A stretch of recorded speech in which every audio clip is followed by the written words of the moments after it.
Fala, mano, suave, esse é o canal Expoente e hoje vamos ver o que é movimento e o que é repouso na física. Então, vamos lá! Primeiro vamos ver o que é movimento. O movimento na física depende de um referencial e é a mudança de distância em relação ao referencial. Vamos ver melhor no quadro. E vamos começar vendo o movimento. Para termos o movimento na física, precisamos de um ponto de referência.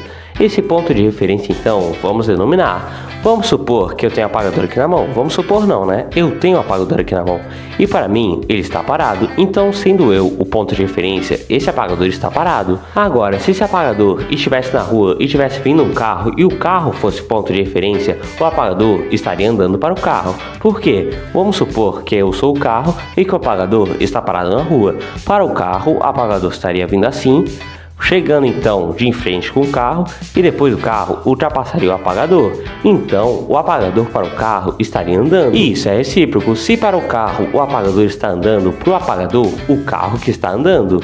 Outro exemplo é quando temos um carro em uma rua e temos uma placa nessa rua. Nesse caso, essa placa, se ela for o ponto referencial, o carro que vai estar em movimento. Só que se o carro for o ponto referencial, o que vai estar em movimento é a placa. Por quê? Pois se traçarmos o eixo Y e o eixo X do carro, a placa estaria em movimento nesse eixo X, na horizontal. Porque na horizontal é que a placa estaria, porque as ruas são horizontais. Então a placa estaria se aproximando. A partir do momento que o carro se aproximasse da placa, a placa que estaria se aproximando do carro, sendo o carro o ponto referencial, até o momento que o carro ultrapassasse a placa, aí a placa estaria se afastando, ou seja, estaria em movimento. Então temos que traçar o eixo X e o eixo Y, porque no eixo X estaremos mostrando o movimento da esquerda para a direita, então até o carro ultrapassar a placa estaria à frente do carro, depois passaria a estar atrás do carro, então teria uma mudança de coordenada, o que demonstra o movimento quando o ponto referencial for o carro, e o eixo Y demonstra uma mudança na vertical, ou seja, para cima e para baixo. Como é uma rua, geralmente vamos utilizar o eixo X na maioria dos casos, a não ser que a rua seja inclinada, que aí utilizaremos o eixo X e o eixo Y. Demonstrando o que aconteceu com o eixo X e com o eixo Y, a partir do momento que temos o ponto referencial como o carro, vamos colocar o carro em uma posição fixa, porque ele é o nosso ponto referencial, então as outras coisas a partir dele que estarão em movimento, não o próprio carro. Então vamos colocar o carro aqui no 0x e no 0y, e vamos supor que em determinado momento a placa estava então em 0y, porque não vamos utilizar a vertical, mas vamos utilizar a horizontal, e no x ela estaria na posição 5.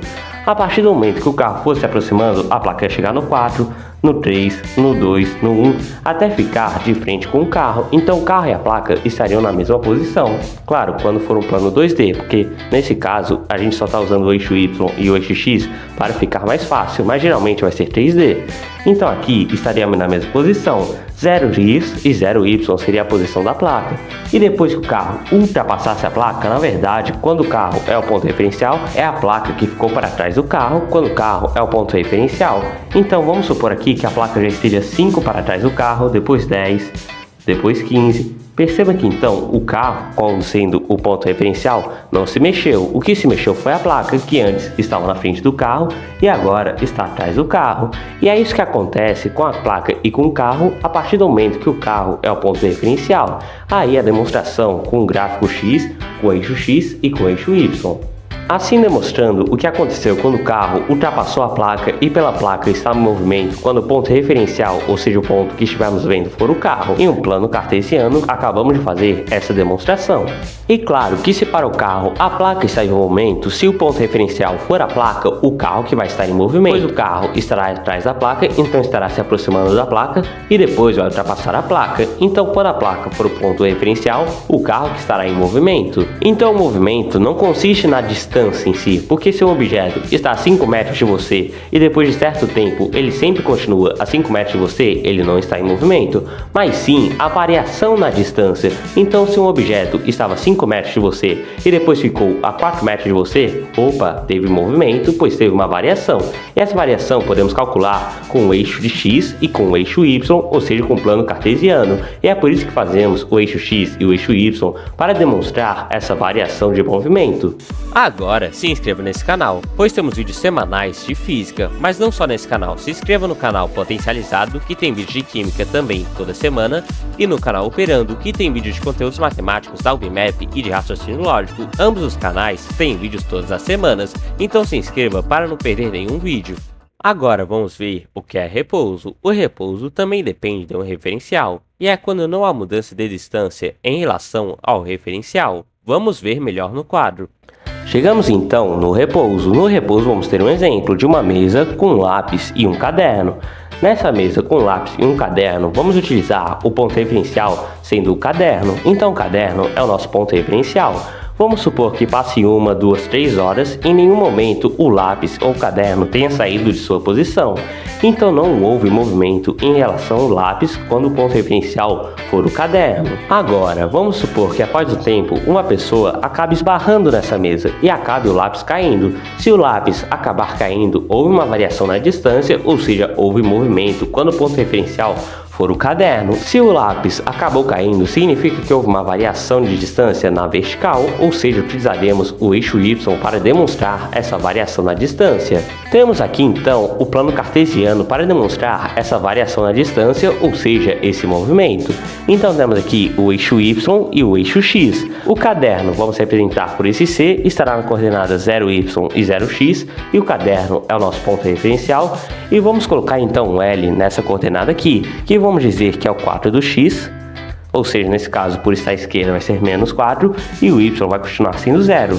Só que agora, esse lápis após o tempo acaba caindo da mesa, e quando ele cai da mesa, ele vem parar aqui. Então, traçando aqui as coordenadas, vamos supor que ainda seja menos 4x, pois houve uma variação principalmente na vertical, e agora, chegamos então, vamos supor aqui que é menos 5.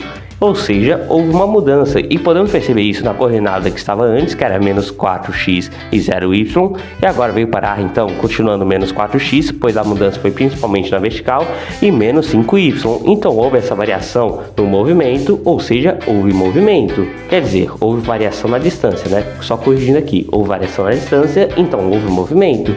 Então assim acabamos de comprovar o movimento quando o ponto referencial for o caderno. Agora, se o ponto referencial fosse o lápis, então antes, quando a mesa ainda não tinha sido esbarrada por alguém, o lápis e o caderno estariam no mesmo ponto, então estariam na mesma altura, e depois do lápis cair, como o lápis é o nosso ponto referencial, não foi o lápis que caiu. Agora, como ele é o ponto referencial, foi o caderno que acabou subindo, então houve essa variação de distância. Agora o caderno então estaria acima do lápis, e vamos supor que aqui, quer dizer, vamos supor não, aqui é exatamente 0, então o C, que é o caderno, estaria em exatamente 0x e 0y.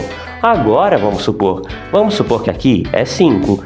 Então agora o C continuaria no 0, só que agora estaria no 5. Então ficaria 0x e 5y a coordenada do C agora, e antes era 0x e 0y. Essa mudança na coordenada representa o movimento, ou seja, a variação na distância.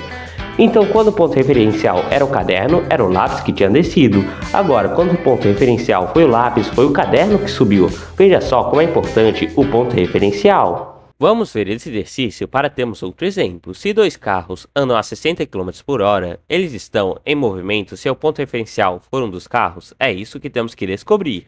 Agora, no exercício, é bem simples a resposta. Se dois carros andam a exatamente 60 km por hora, mesmo que os dois carros estejam um do lado do outro, estejam a 5 metros de distância, estejam a 10 metros de distância ou ainda mais, contanto que andem na mesma velocidade, essa distância não se alterará. E se lembra que o movimento é a alteração da distância, ou seja, é a variação de distância? Se o movimento, então, é a variação de distância, esses carros, então, não estarão em movimento quando o ponto referencial for um dos carros, e sim estará em repouso outro carro. Por quê? Pois não houve variação de distância, pois estão na mesma velocidade, então não tem como um se distanciar ou outro se aproximar. E se o ponto referencial fosse a rua, vamos ver se os carros estariam em movimento ou não.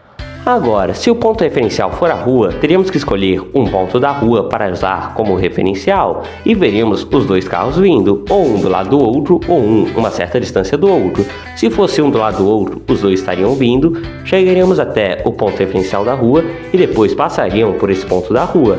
Agora, se fosse de distância, o primeiro carro estaria vindo, logo seguido do segundo, o primeiro carro ultrapassaria, o segundo ainda não, o segundo ultrapassaria também, e eles continuariam na mesma distância um do outro. Só que para a rua, eles estariam em movimento. E se você quiser colocar em plano cartesiano, essa eu vou deixar para você no desafio de casa, pois essa está bem simples. É igual quando vemos a placa e o carro se aproximando, lá no início do vídeo vemos a placa e o carro se aproximando, e depois o carro ultrapassando e colocamos no plano cartesiano.